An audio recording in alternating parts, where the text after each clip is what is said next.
Nós voltamos a falar do rompimento da barragem da Vale em Brumadinho e da situação das outras barragens do estado. Pois é, nós convidamos hoje a socióloga e consultora Clarice Mendonça.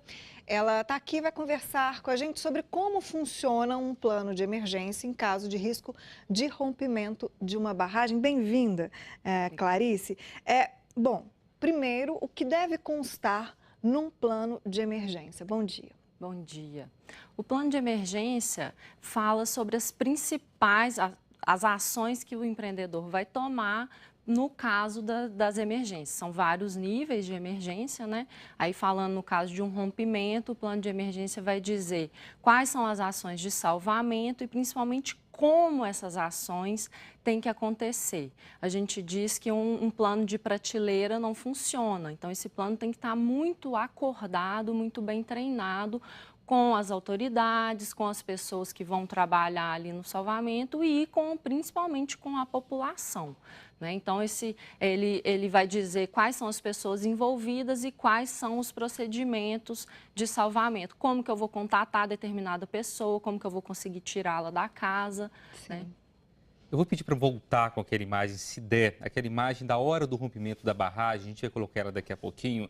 Olha só, a barragem está aqui, escritório está aqui, refeitório está um pouco abaixo. Mesmo se o plano de emergência da Vale tivesse funcionado, a sirene tocado, não havia tempo hábil, especialistas já falaram para a gente, dessas pessoas saírem. Ou seja, nesse caso de Brumadinho, a gente pode concluir que esse plano de emergência era ineficaz?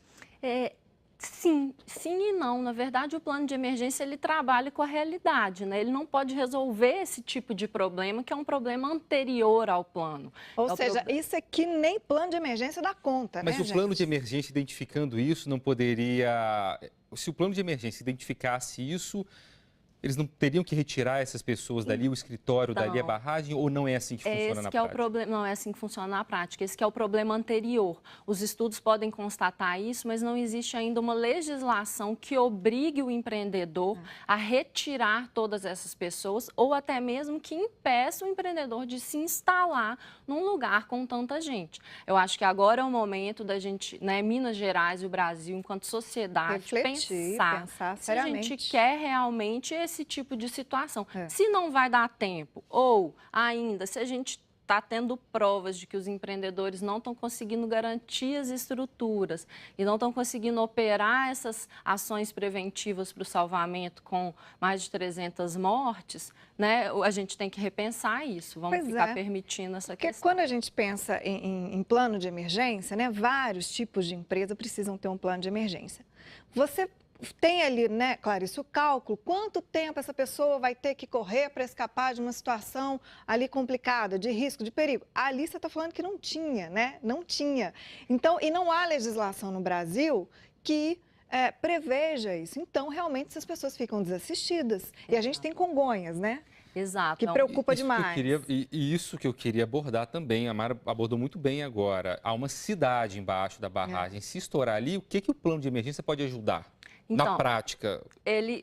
Na teoria, ele ajuda muita coisa. Ele vai dizer, ele vai falar como que vai ser o alarme, né, para tentar salvar essas pessoas, porque se tudo ocorresse como planejado, poderia se salvar muitas vezes. O problema é que a realidade é muito diversa, né? A sirene não toca, a outra forma de comunicação também não funciona, as pessoas estão muito perto. Então, essa sua indignação, né? A gente vai continuar permitindo que aconteça isso, assim, um acaso de a sirene não funcionar, levou todo mundo. Fica só a cargo de uma sirene, né? Não pode. Exato. E o plano, eu volto a frisar, por mais bem feito que ele seja, ele precisa ser atualizado e ele precisa ter um processo de funcionamento. Não adianta nada eu prever tudo bonitinho lá, se a pessoa responsável por fazer é uma escada de atividades, né? Acontece a sirene, depois disso um tanto de coisas precisam acontecer. Então, um processo muito bem treinado. De quanto em quanto tempo esse plano tem que ser revisto?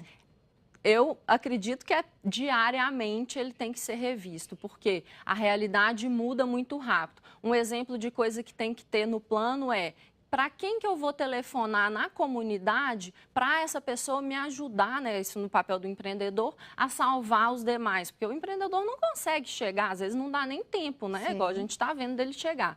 Então, se o número de telefone dessa pessoa está desatualizado, a gente sabe que a gente muda de telefone todo dia, então é uma atualização constante. Plano de emergência de prateleira não vai funcionar. Provavelmente a senhora deve ter acompanhado o que aconteceu em Barão de Cocais, em Itatiaia-Sul agora, o plano de emergência que foi feito lá. Foi feito da forma correta, do ponto de vista da senhora, que acompanha isso há um bom tempo? Acredito que sim. O ideal, eles iniciaram o alerta número 2, que é o empreendedor detectou uma anomalia no barramento, tentou fazer um conserto, um reparo, o reparo não funcionou. Aí ele vai avaliar a gravidade dessa anomalia e, junto com os técnicos né, do Estado, no caso a ANM, avaliar, estamos realmente no momento nível 2. O momento de alerta nível 2, a gente tem que avisar a população e remover, porque pode ser que aconteça o rompimento. Então,